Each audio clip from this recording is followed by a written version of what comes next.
Hi, I'm David Manti, and welcome to a new episode of the Today in Manufacturing podcast. With me this week are Anna Wells and Jeff Renke. We're the editors of Industrial Equipment News and Manufacturing.net, and we each have more than 20 years of experience covering the manufacturing industry. Each week, we take the three biggest stories in the industry, talk about the implications they have on the industry going forward. Before we get started, please make sure to like, share, and subscribe to the podcast. You could also help us out a lot by leaving the podcast a positive review on Apple Podcasts, Spotify, YouTube, whatever platform you use. If you want to email the podcast, you can reach any of us at Jeff, David, or Anna at IEN.com with email the podcast in the subject line.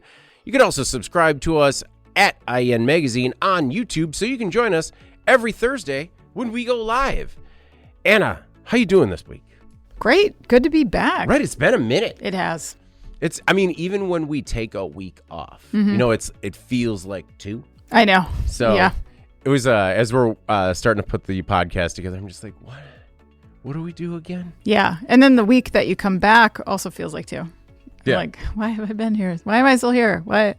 Oh, How many more days are there? True. Well, between Automate, our week off, and then traveling this week, I was just like, by maybe 10 a.m., I was like, oh, you want to call it? Yeah. We're just, we're going to work our way back in. Jeff, how you doing? I'm good, man. Oh, yeah. All the rust is off. You're ready to roll. No. Just I'm fresh. still good. I can be, unprepared and tired as you guys, but I'm still good. But still fresh as a daisy. Fine. Yeah. I own it. I'm just keeping on. Yeah. All right. No, that's great. Well, before we jump into our first story this week, we have a word from our sponsor. This week's episode is brought to you by QAD Red Zone. Did you know that only 5% of manufacturers are winning with AI? Well, here's how they're doing it. Recently, our own executive editor, Anna Wells, and QAD's Stephen Dombroski. Mm-hmm. It's like one of those names where you want to put the ow in there. I know. He said that to me, so you got to be careful there. Okay. Apologies, Stephen. Well, Stephen and Anna discussed how winning businesses approached AI implementation. In this new webinar, From Reactive to Ready, which is now available on demand, you'll learn where AI and agentic AI are delivering real operational value today, a practical framework for AI modernization in industrial manufacturing, and how ERP is evolving into a real-time system of action. You can also check out the polls and the live Q&A. It was one of the more livelier live Q&As that we've done recently, Anna. Yeah. So download From Reactive to Ready right now. All right, our first story this week. A missing cargo plane sparked a massive search and continues for the 5 missing crew members. On Wednesday, a team of civilian and Navy searchers off Pakistan's coast found the wreckage of a cargo plane that disappeared as it neared the southern port of Karachi in Pakistan. 5 crew members remain missing. The Boeing 737 aircraft was operated by private carrier K2 Airways. The flight originated in the United Arab Emirates, and before losing contact with air traffic control, the crew reported a navigational system problem. The debris was found after about 12 hours of searching in the Arabian Sea, and the search was made much more difficult by rough seas, and a lot of the wreckage still hasn't been found. As a matter of fact, it might never be found, as the area is about 9,800 feet deep, about 3,000 meters. Pakistan's Airports Authority said radar data showed the aircraft making a sharp turn and then rapidly descending before contact was lost around 9 p.m.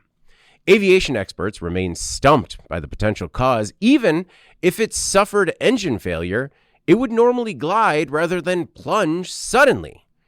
Anna, with all the connectivity and data that encase our everyday lives, are you still surprised that we can experience accidents like these and know so little about what happened? I mean, I guess I'm not surprised, only knowing because these types of accidents have occurred, and a lot of times they do blame these catastrophic failures, these crashes, on multiple factors kind of working together in a perfect storm type scenario. Mm-hmm. As you mentioned, that last transmitted data had shown this, what they described as extremely steep and abnormal rate of descent, and the crew appeared to be struggling with the plane for what they called unknown reasons at this time. Reuters interviewed a U.S. safety expert and former commercial pilot named John Cox, who has experience flying the 737-400. And he said that it's possible that in the last portions of it, the airplane was stalled and descending at a very, very high rate. And since, again, crashes are usually caused by this multitude of factors kind of converging at once on that same scenario, I think it's really important that they find this black box. Hopefully they do, and they can maybe shorten the time that it takes for them to figure out what happened. But yeah, all in all, a very tragic incident with a lot more questions at this point than answers. Well, and as we see a lot in the aviation industry, when it comes to accidents like this, it was an aircraft that was in service a long time. Jeff, this also, it reminds me of when we do factory tours. And I'll tell you why it's not as loose as you think. When you talk about, it's the difference between going to, just because I had 2 weeks kind of back to back, I was at Automate, where you get to see the state of the art technology. And then I was at a factory that is semi-automated, has a lot of really high quality machinery, but then also does some things the way we've been doing it for 30 years. So it's just a reminder that no matter the application, no matter what it is, even aviation, like nobody has state of the art everything. Yeah, I mean, it was a retrofitted plane. It was 30 years old. Yeah. So there were some things there. Horrible tragedy. This was also the only plane in this company's fleet, K2 Airways. So that's kind of interesting. There's a lot to dissect potentially there. You don't want to say too much until you learn more about what could have happened. But I think what got me, again, looking at that Reuters report, they had a conversation. They were at 35,000 feet at 9:17, and by 9:22, there was no more communication, and they had plunged into the ocean. I mean, for that a limited amount of time in 5 minutes to just drop from the sky, there had to be a multitude of things going on. You'd think it was maybe mechanical and potentially human, some combination in some way, shape, or form, but just kind of waiting to find out. Yeah, it was manufactured. So this aircraft, as you said, was manufactured in 1999. It flew as a passenger plane for Aeroflot and Garuda Indonesia before, like you said, converted into a cargo configuration in 2012, and that's according to airfleets.net. It is, and I mean, flying back from California yesterday morning, late night, both, you're in that plane, and it is just, you realize how long they're in service, and it takes a lot of maintenance, a lot of upkeep, and to keep them flight worthy. Well, and you just wonder about the resources that were available to this Airways. If that is their only, if it's their only plane, could be a smaller operation. They've been in operation for almost 10 years, so they do have some history there, but still. No, it's and as with all these stories, we'll continue to track them just because I feel like with these, while it may take a very long time to recover that black box or see what happened, typically we do learn something, and it helps the industry improve going forward. All right, our next most popular story this week. Major Ford recall causes 2 alleged, quote, emotional injuries. Last week, Ford recalled more than 741,000 vehicles in the United States. A problem with the transmission can damage the park system, increasing the likelihood of a crash or injury. The NHTSA said the recall includes certain Ford F-150s, Lincoln Aviators, Ford Explorers, Navigators, Ford Expeditions, all with model years between 2018 and 2021. These vehicles could experience temporary engagement of their transmission parking pawl while the vehicle is in motion, when certain shifts are commanded by the transmission, which could damage this park system and its components. A transmission parking pawl is a metal pin inside an automatic transmission that locks the output shaft to the drive wheels when you shift into park. It physically prevents the vehicle from rolling, acting as the primary mechanical restraint when the car is stationary. So if it's damaged, your car might not stay parked. Ford has 24 reports of property damage and 9 alleged injuries, with 2 of those being allegations of the aforementioned, quote, emotional injuries. It looks like a simple software update to the powertrain control module will do the trick. Dealers are also going to inspect the vehicle's transmission for potential damage. Anna, what do you suppose an emotional injury is? Oh, I think I know. Yeah? Yeah. I mean, I think emotional injuries probably in this case means people are stressed while driving these vehicles and or they hit something while they were in park that resulted in some sort of traumatic scenario for them, some impact on their mental health or their well-being. And I guess the term emotional injuries sort of invites ridicule because it sounds like this... Hurt feelings? Yeah, it sounds like hurt feelings. Yeah. But if your vehicle... doesn't stay parked. Cannot be reliably stationary while in park. Yeah. Like, then you would be stressed, and it's absolutely, like, on the automaker to fix that. That's actually a huge deal. Yes. That's like the one thing that, like, a car in park should remain parked. It should remain parked, and I don't even own this vehicle, and now I'm stressed. Knowing that this in case it's near your vehicle. It could even occur. I mean, like all these models that they mentioned, they're very large SUVs and trucks. They weigh a lot. Mm-hmm. I think further, we've talked in the past about how challenging recall campaigns can be. It's hard to get in touch with all the people who own the vehicles. Mm-hmm. Sometimes they have time constraints or access constraints, or they don't care. Yeah. They don't go get the repair done, right? Yeah. So it's scary to think about that, this could be taking place in 700,000 plus Ford vehicles, for one. Right.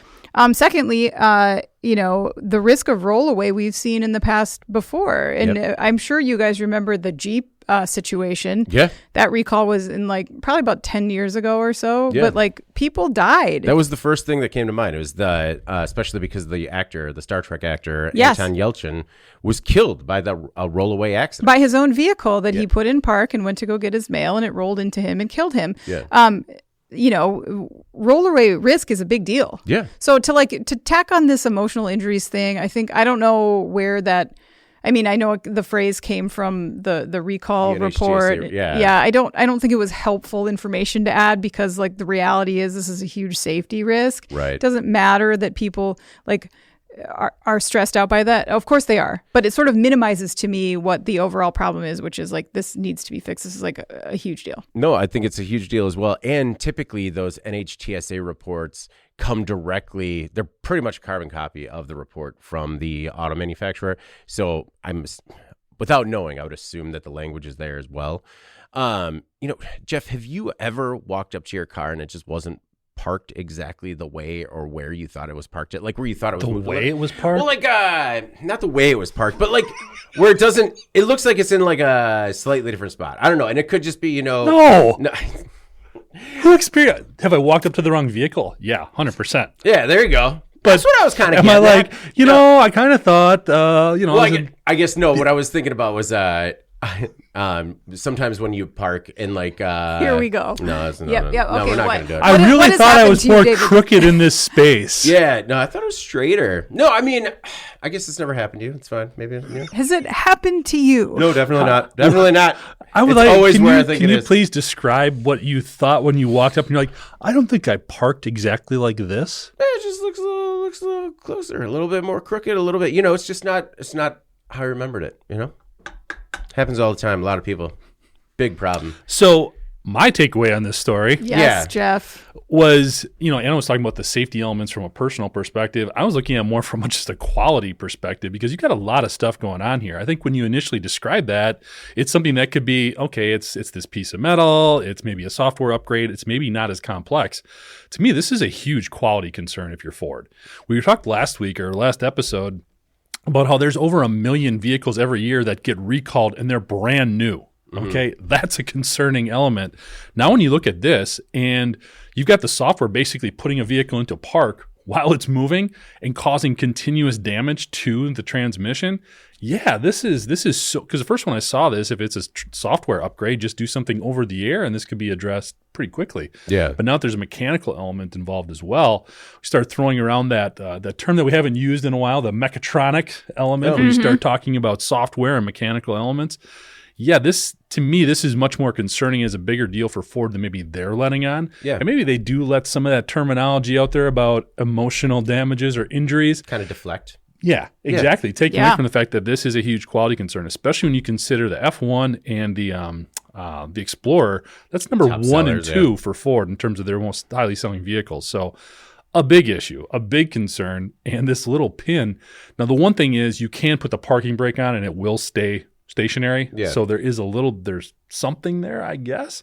But I could also understand why owners of these vehicles may not have a lot of confidence in that sort of patch to help things in the short term. So I think this is a huge deal. When you're talking about over like 740,000 like vehicles. 750,000 vehicles. That's a lot of extra work to be coming in and out of your service centers too. Well, that was the other thing I was thinking of, other than the really poor throw to you, was that it's but going to take a long past that time. because you don't dwell on stuff. You move right past it, and you'll be fine. I'm too tired. You'll never even think about it. Yeah, he's got an emotional injury now. Oh, you guys have given me plenty of emotional injuries over the years. No, it was just that the sheer scale of this. It's not like an overnight fix. Well, and this should not be something that anybody, if you have one of these vehicles, should kind of take lightly. I mean, some of these recalls, you're like, it's fine. There's nothing wrong with my vehicle. Man, you got to look at this one because if this is happening, this could be something that's degrading over time, and then all of a sudden it just doesn't work. Yeah. This is a huge, huge quality concern. Well, and it's like other recalls. It isn't just that software patch. It is they need to look for mechanical failures. So it's not going to be quick. All right, our next most popular story this week. Polestar banned from selling vehicles in the United States. Polestar has decided to shift its focus to Europe. It makes sense. Right now, the territory accounts for about 80% of the car maker's retail sales volumes. The company is going to ramp its sales network and add manufacturing of future models to the area. Now, this move all comes after the United States Department of Commerce's Bureau of Industry and Security decided to not grant Polestar an authorization under the current connected vehicle rule to sell vehicles in the United States from model year 2027 onwards. This rule restricts the import and sale of vehicles, software, and hardware linked to China and Russia due to national security and data privacy risks. It applies to passenger vehicles under 10,001 pound. The company will continue to sell existing stock of the Polestar 3 and the Polestar 4 in the United States, and it's going to continue supporting customers, including providing access to its service network. Some 94% of Polestar's retail sales volumes in the first quarter of 2026 came from markets outside the U.S. Polestar's CEO said, quote, "The automotive industry is entering a new phase based on regional dynamics." The company says it will continue to invest in other markets as well, like Southeast Asia, Eastern Europe, Latin America, and Canada. Jeff, the one thing that stood out to me in this story, other than, how this rule is impacting this car maker in particular, was how the CEO came out and kind of very carefully said, the regional dynamics are odd right now. How do you interpret? Well, it was interesting to say, they're going to grow in Latin America and Canada. Yeah. There's a big chunk of real estate right in the middle there. Yeah. That they're just not worried about right now. But, it's a regional dynamic thing. Mm-hmm. Yeah. Well, I think a lot of people, when you read this, you're like, Polestar, who cares? Yeah. Like, how many Polestars do you see on the road, right? About 17,296 last quarter. Okay, not a lot. Yeah. Mm-hmm. Point is, what's interesting here, and this is all obviously connected to the fact that Polestar is owned by Geely, a huge Chinese company. A lot of concerns there. Geely also owns a little company called Volvo. Yeah. That could be a big deal because where does this lead? Where does this go after Polestar? When you look at concerns about customer data or individual data being fed to the Chinese government potentially, I'd be real worried. If this is the genuine concern here, I think there's more dynamics at stake than a consumer vehicle. When you look at Volvo having close to like 250,000 heavy-duty trucks on the road here in the U.S., when you look at the type of information that is potentially available there in terms of what they're hauling, where they're going, who they're serving, that would be a bigger red flag or concern if that's really what they're looking at here with this connected vehicle concern. So it'll be interesting to see how far this goes.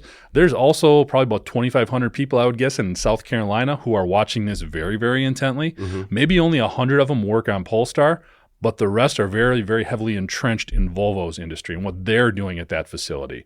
There's also another 11,000 and change working at Volvo dealerships around the country. Yeah. So where does this go? How far does this spread? Is this going to go into other areas that go even beyond Geely and Volvo? Yeah. Lord knows there's a lot of different just manufacturing entities that are much more heavily connected than Polestar or even Geely and Volvo. So again, the next steps, what precedent does this set? Is this just the ground floor? Is this number one? Are they leading into bigger things? I guess trying to be looking at the more optimistic perspective, you would think the government has much clearer visibility in terms of what's going on here and what's at stake. Mm-hmm.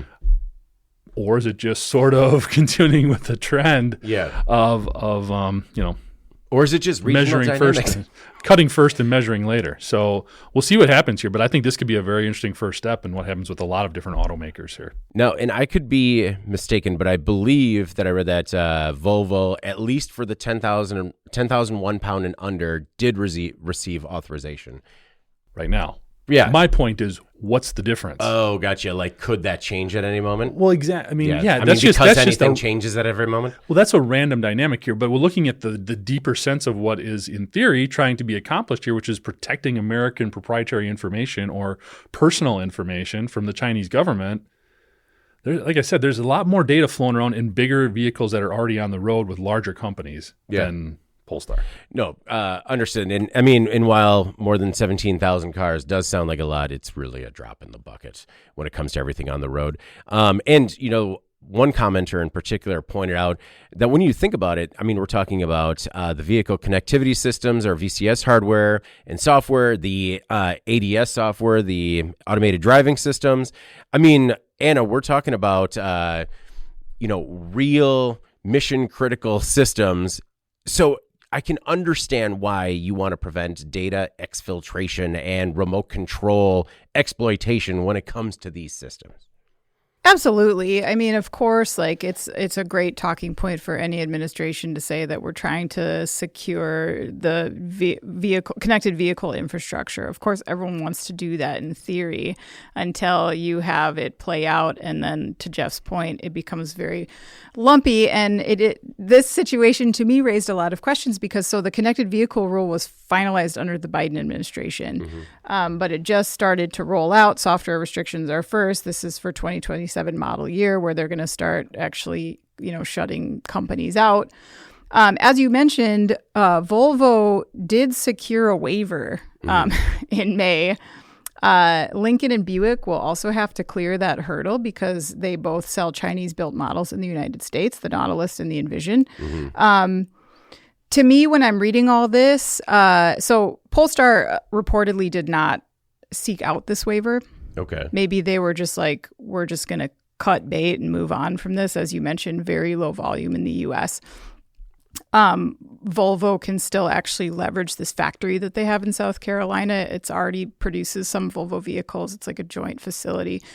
So no problem for Polestar, probably. Yeah. But what I don't get is, when over the years when these tariff rollouts have taken place, and then there's always all these exemptions. Oh, yeah. And then you're like, why are we letting all these companies not do it? Just because, are they just too important to the economy? And they kind of make their case like, hey, we don't want to pay this, so we shouldn't have to. Yeah. I mean, I feel like that's kind of maybe what could be happening here. I don't know for sure, but speculating, why is anyone being able to apply for a waiver if this is so critical to national security? Yeah. And these, as you mentioned, these two brands are owned by the same company. They share a factory. It doesn't make sense that that one is getting a complete pass, at least for now, and the other is completely banned from the market. Right. Well, it's like you need it's like they needed a sacrificial lamb. Just like, hey, we're going to give you the waiver here, but we need a talking point. Well, and it could be too that this was a Biden administration thing, and now the rollout is in the Trump administration's hands, and they're like, we're going to do it a different way than it was intended to be rolled out. That's also possible, I guess. But it is strange to me. Yes, very strange. And to your point, Jeff, about that facility in South Carolina, yes, I mean, obviously Volvo will probably take on some of that capacity, but Volvo also has had kind of some rockiness with like their transition to EVs, and now everybody's kind of hedging a bit on that. Do they have the production needs to fulfill? It's like 150,000 vehicles per year that facility is capable of producing. I don't know. Maybe there will be some layoffs. We don't know. But yeah, the whole thing, very strange. I don't know if we'll see any other automakers get like outright banned based on this rule, or if we'll see a lot more of these waivers. Mm-hmm. Well, But that's the thing. I mean, it circles back to, is this a genuine concern about national security, or is there something else at play here that's just being covered with that blanket? Right. Yeah. I mean, that's what is really going to be interesting about the next steps, I guess. It can be both. And I mean, it could also, like, given the partnership between Polestar and Volvo, this could have been something that was brushed under the rug, right? I mean, they reported their sales volumes today. When they were reporting earnings, this is something that could have been a footnote in their sales report today, but they went out of their way about a week ago, a little more than a week ago, to announce this, just like, hey, we're shifting our focus to Europe specifically because of this. So, they wanted to make some noise about being wronged. It's the other quote that I wanted to pull out from CEO Michael Loscheler, he said this American ban actually removes a part of the business that was, quote, not profitable. He said that while the U.S. market, quote, can be really good, it also requires a minimum level of resource investment, and the company is now going to act on the clear decision from U.S. authorities. So, a little bit, I think some feelings were hurt here. But we'll see how things change moving forward, and as to whether or not Polestar has really any business in the U.S. going forward. It doesn't look like it, and I mean, I wonder what the existing inventory is and what that support is actually going to be. I would not want to be on the receiving end of that support. No. The support is going to be like a link to an FA or an FAQ PDF. Just like it should be in there somewhere. Yeah. Otherwise... Your manual's online. Yeah, maybe it's a brick. All right. Before we jump into, in case you missed it, another word from this week's sponsor. This week's episode is brought to you by QAD Red Zone. Did you know that only 5% of manufacturers are winning with AI? Well, here's how they're doing it.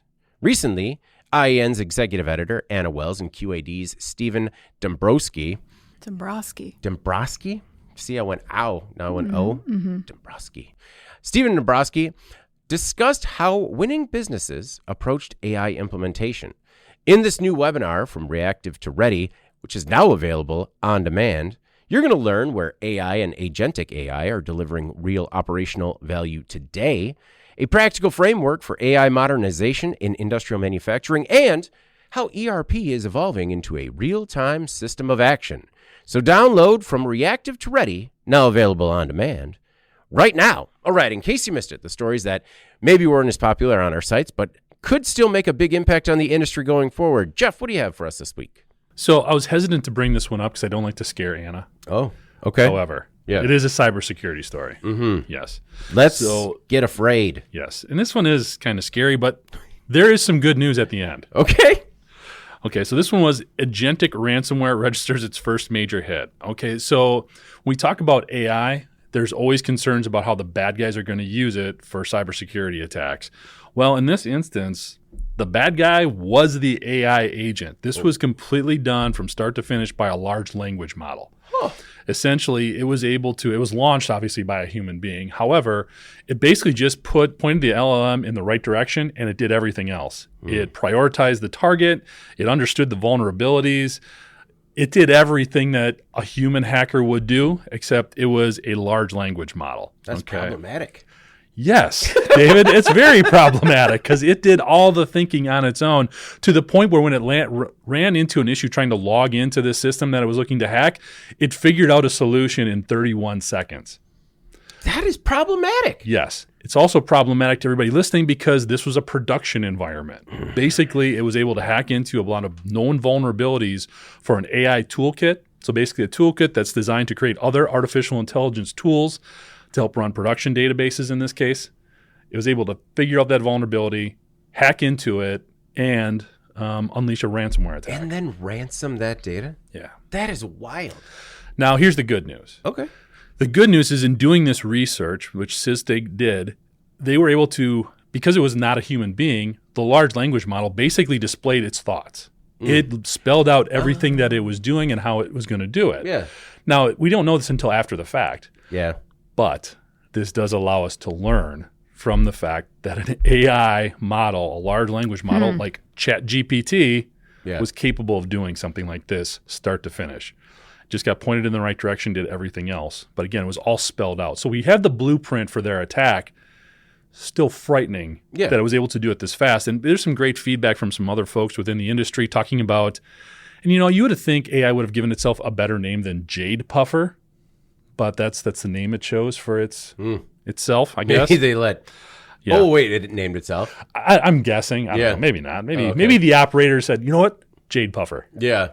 I mean, that definitely maybe there's some better names out there. Well, I mean, maybe because it's a large language model, maybe it just sourced one of those like the surveys from social media where it's like, okay, the name of the street you grew up in your first dog's name. Like I could see that being Jade Puffer. Could be. In addition to the naming convention and all the strategy behind that, the bigger takeaways, again, folks in the industry weighed in on this. It's just adjusting to the scale and the size and the rapid speed of these attacks.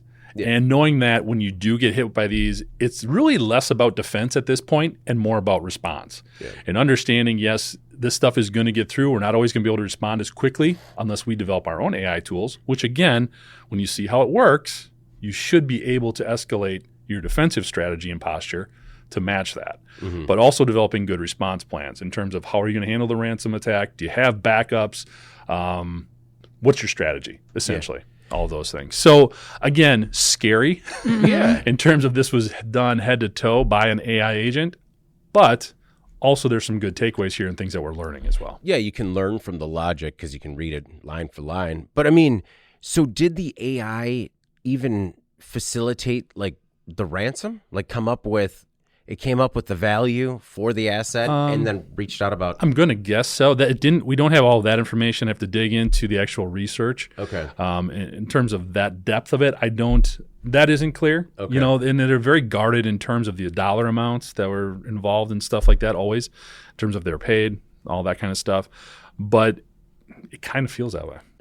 Anna, when we have, up until now, when we would cover a new technology, there's a rollout period, a transition period. It isn't like now and then. It isn't start and stop. Whereas with AI, I think we're seeing what we were kind of just weeks ago thinking about as a potential vulnerability. I mean, we're already seeing it in action, and that's a little frightening just in terms of how fast it's happening. Yeah, it is evolving very quickly. It was a very glass half full interpretation from you, Jeff, which I appreciate. But I do worry that the AI itself is evolving more quickly than people's response to it will be. Obviously, you've talked about this before, that manufacturing has been notoriously slow at kind of getting their, bolstering up their systems and making sure that they're protected against cyber attacks. And so you wonder how long it actually will take once even having that information that they've learned from this scenario to. Well, again, playing both sides of this a little bit, when you look at AI investment and cybersecurity investments in manufacturing right now, they're both increasing. Mm-hmm. It's just figuring out the right place to put that money. Mm-hmm. And when you see stuff like this, it makes it very clear when you're looking at investing in AI, do it the right way. Yeah. Make sure you're aware of the fact that all of it's software at the end of the day. It's got vulnerabilities. It's got things that are going to break. And now you've got other AI that can troubleshoot that either for you or work against you. So be aware of that. And also understand where your priorities are from a cybersecurity defense perspective in terms of what you need to prioritize. So. Right. It's almost like just a little bit ago, there were, a handful of really smart people that got together and said, hold on a second. And everyone's like, nah. Let's go for it. And actually, to your point, Jeff, Nolan just published his second part of that Real World AI series. I don't know if you saw it yet this week. Yeah. But, today, that's a perfect example because the topic this week is where people are wasting money with AI. So it was actually kind of a good rundown of people just being like, hey, we tried this. Don't. It's not working. Oh, wow. Okay. Yeah. Mine, in case you missed it this week, was a story about how Apple is partnering with Broadcom to produce more than 15 billion U.S.-made chips. This all happened yesterday when Apple announced a new multi-year commitment with Broadcom to design, produce custom silicon components and wireless connectivity technologies, all for Apple products. This new deal is worth more than $30 billion and will lead to the production of more than 15 billion U.S.-made chips. Apple has been working with the current administration, and businesses across the United States to help create an end-to-end silicon supply chain in America. This announcement is just the latest advancement in those efforts. I chose this story because I like to see, we've heard a lot about Apple's American Manufacturing Program, or AMP, which, they launched last year. They want to use it to accelerate U.S. manufacturing. This is Apple's largest American manufacturing program commitment to date, and it's going to help Broadcom expand and modernize manufacturing in Fort Collins, Colorado, with a $1.5 billion capital expenditure investment. Why do I keep saying Broadcom? Come on! Broadcom is going to make advanced radio frequency components and advanced wireless connectivity technologies all at this facility in Fort Collins. And it's when you look at the bigger picture, we've covered this before on the podcast, but a little more than a year ago, Apple made that commitment, more than $600 billion to the U.S. economy over the next 4 years. And this is just another part of it, a very significant part of it. And I thought that this was huge news that could make a tremendous impact on the industry going forward. Not just talking about the Fort Collins, Colorado community, but when we talk about making domestically sourced chips in general. Jeff, I don't know if you had a chance to check out this story, but I thought this was a pretty big deal. It is. It's huge, especially when you think about it. It wasn't that long ago, just appliances, how there were shelves of appliances sitting in warehouses because we didn't have chips. Yeah. Same thing with vehicles sitting on lots, again, shells of vehicles that weren't functional because we didn't have this type of supply chain. So from that perspective, wonderful, amazing, outstanding. It's going to be interesting to see how the workforce development efforts are also matched with all of this sort of infrastructure investment. And hopefully we can find enough of those folks, because that's one of my fears is we put a lot of money into a lot of these capabilities and then we don't have the bodies to fill them. Yep. So there needs to be as much attention paid into developing those skills and recruiting those workers as there is in just providing the opportunity. Yeah. So hopefully that comes into play. And hopefully, again, we hear so much, even in this, it feels like a slam dunk, right? We're always going to need chips. Yeah. You just hope the forecasting elements are also proportionate to the level of investment. Yes. Because that is so hard right now. And I'm not even being critical of these guys. Yeah. That is just for everybody. No, I completely agree. And I mean, you could look at it critically, like through Anna's anti-jobs lens. And but I mean, you're right. Just in terms of we've always been critical of Apple as to where their products are made and where their products or components are sourced. And I think that anytime you see massive deals like this, you're just like, let's see it happen. Want it to. Yeah, you really want it to happen, but like sometimes you get burned a couple of times and you're just like, okay. But I mean, the one thing that made it a little bit more solid for me was the upfront $1.5 billion capital expenditure investment. I mean, that's real skin in the game. That's real equipment, real expansion. And hopefully they will find that workforce and make it a reality. Anna, what were your thoughts on Apple's deal with Broadcom? I mean, I think you read my mind. I hope this creates zero high-paying jobs. It's just no family wage jobs. Yeah. No, I hope it does. Yeah. That would be great. And that there will obviously, hopefully, be a ready and willing workforce ready to take them. Right. No, this is exciting. I mean, you mentioned like the commitment, the overall commitment is huge, right? From Apple.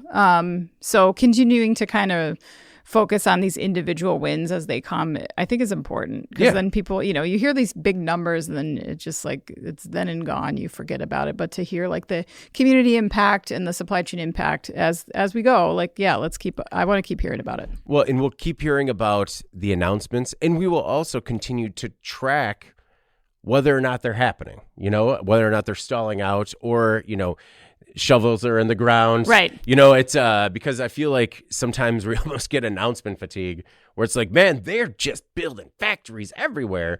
And every once in a while you're like, well, I mean, are they really doing it? Are they? Yeah. Like I'll believe it when I see it. And this is like the proof as it goes. Yeah. Yeah. But I mean, when it comes to stories, I think that, or when it comes to companies that you can have some faith they're going to be around for a while, I think Apple's pretty solid. I mean, Anna, speaking of companies that are on a pretty solid footing, what's your final thought or in case you missed it this week? I picked a story about Toyota, another really big announcement in terms of production capacity. So Toyota Motor North America said it will invest $3.6 billion to expand its San Antonio manufacturing campus with a second vehicle assembly line to support the Tacoma. The company said the expansion will create 2,000 new jobs and add 2.5 million square feet to the Texas compound, which is doubling its size by 2030. And also, the company says it will transition Tacoma production from Toyota Motor Manufacturing, Baja California, to this expanded Texas plant over an approximately 4-year period. So the reason I picked this story is because I saw the headline and I was like, oh, this is, uniformly positive news. Mm-hmm. I read the story and then I was like, wait a second. Are they just transferring production from California? Are there jobs being lost in California? It's not clear in the story, so I wanted to clarify that California's state economic secretary came out after this story broke and was trying to clear the air because I think people took that away from this, that there were going to be some job losses in Baja and that this was a shift that was negatively impacting California. He says that no jobs are going to be lost. They're just moving this one production line. It's part of this larger investment in Texas, but the operations in Baja are really going strong still. It's not going to impact employees or the supply chain companies that depend on that facility in California. So I just wanted to clarify that with that story in case you checked it out and maybe had similar questions or maybe you haven't even seen it at all. So. Well, and some of it was from Mexico, right? Like it's transitioning from a plant in Mexico to Texas as well.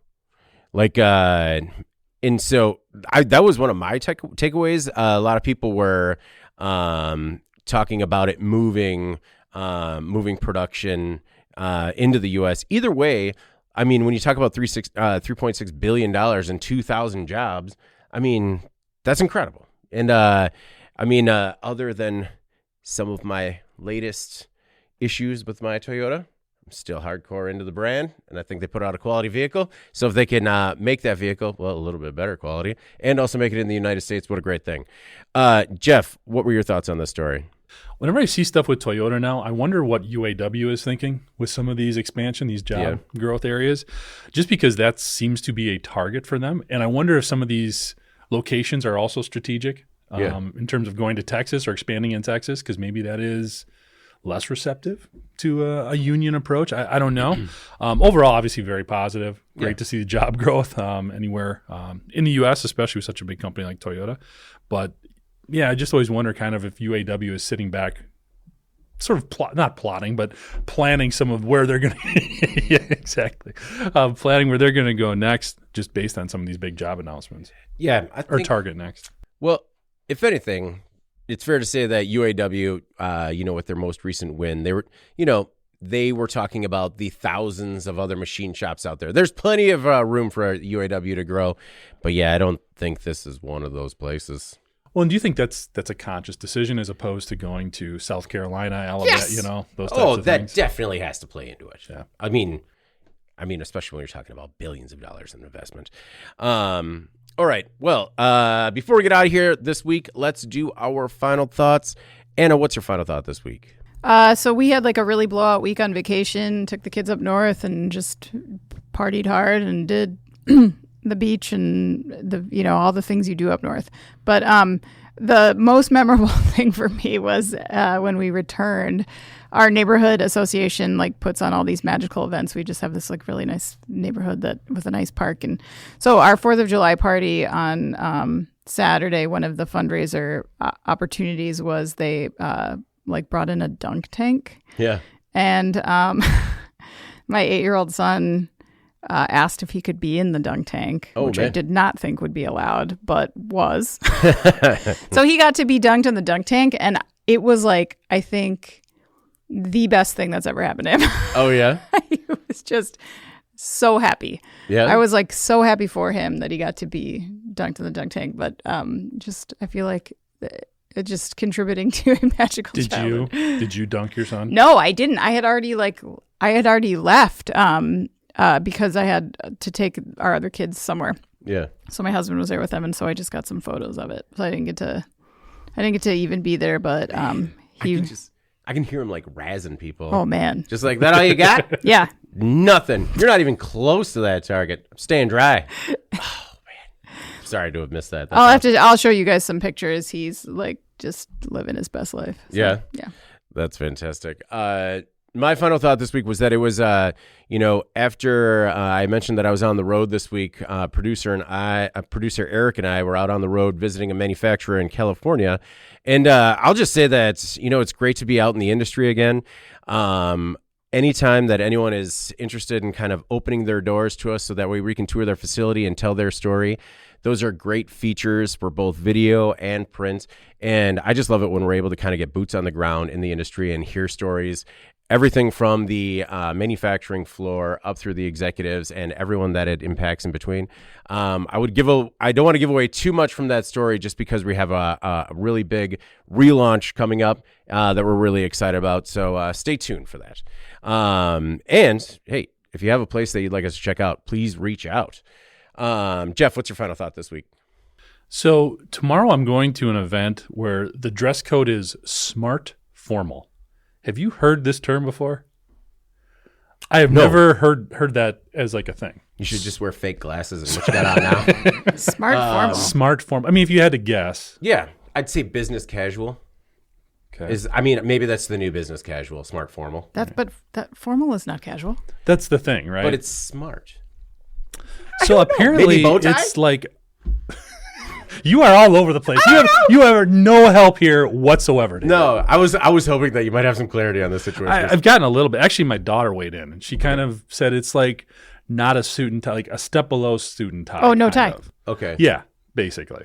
Okay. But it's also in the summer, so I don't want to wear like a sport coat. You have to. Man. Wow. I found this thing on Google. It shows. I also between Googled it. Yeah. Business casual and smart casual, and it says dressing up your casual clothes. Oh wait, no, you're smart formal. Okay. Smart formal. So yeah, it is kind of what you're describing. Yeah. It's basically without the tie, but then so smart. Why the new terminology? I guess is my thing. Why does it have to be smart formal? Because they don't want our terms, old man. No, because pretty much it's like everything needs a rebrand for the next generation. Right, I but guess. I mean, I get it. Like smart casual is the sport coat over jeans and a t-shirt. And see, I don't think this is. You can no jeans. No, that's smart casual. Smart formal is just no tie. Yeah. Good luck to you. Godspeed. Yeah. What are you doing that you? Yeah.